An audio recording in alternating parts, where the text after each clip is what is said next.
and welcome back to the channel.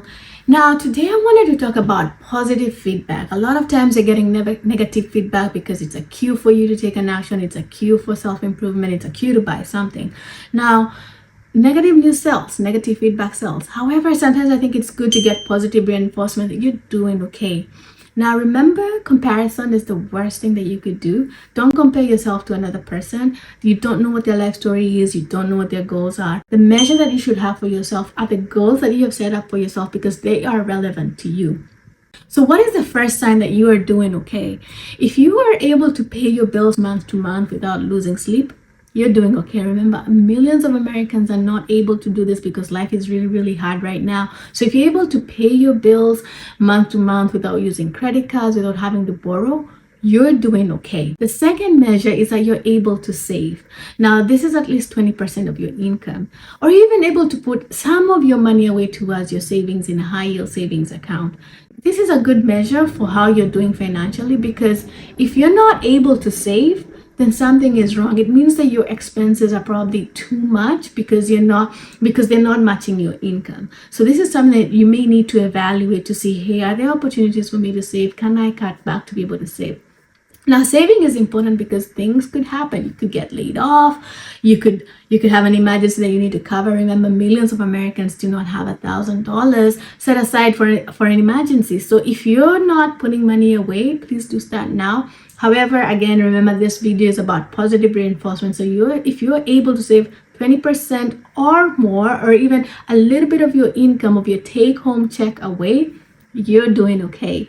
The third measure is you're able to invest. Now, remember, investing is after you have saved, you've paid your bills.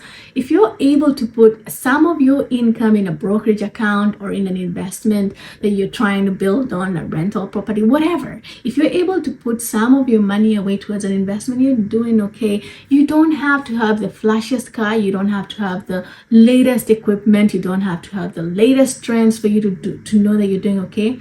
If you're able to put your money towards something that is increasing your wealth portfolio, is creating generational wealth, is good for you as a person, then you're doing okay.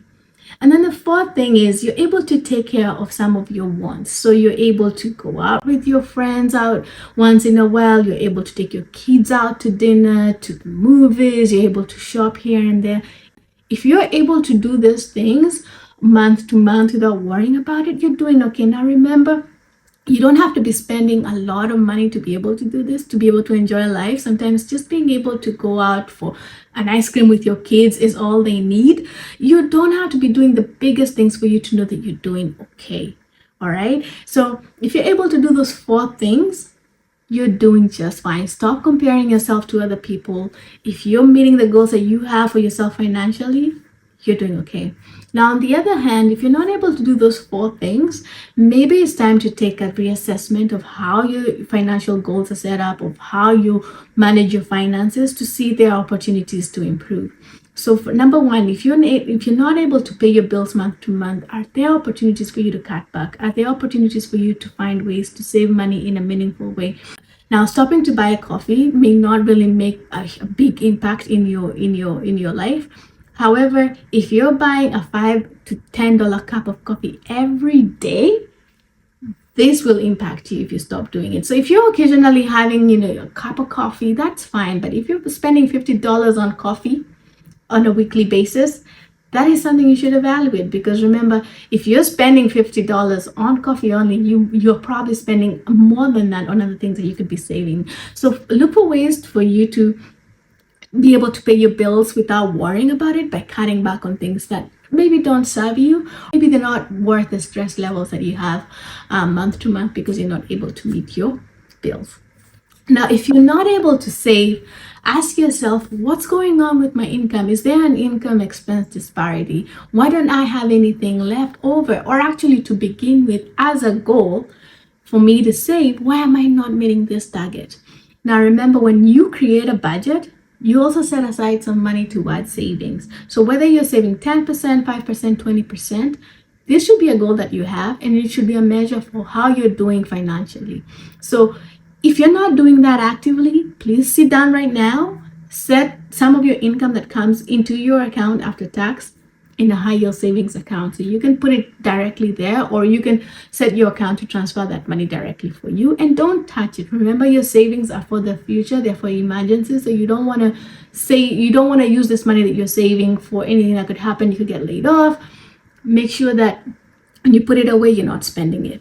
Now, investing, again, if you're trying to create wealth, this is the only way to do it. You cannot save yourself to wealth. So look for opportunities to invest. Take a course if you need to. Look at all the videos out there on YouTube, on Instagram. So many videos on investing. Find a way to invest your money, because that's the only way you can see great or big improvements in your wealth portfolio. Now, if again, you don't have anything left over to invest, or you're not actively investing, ask yourself why. Is it because, number one, you don't know how? So maybe take a course to learn how to do it.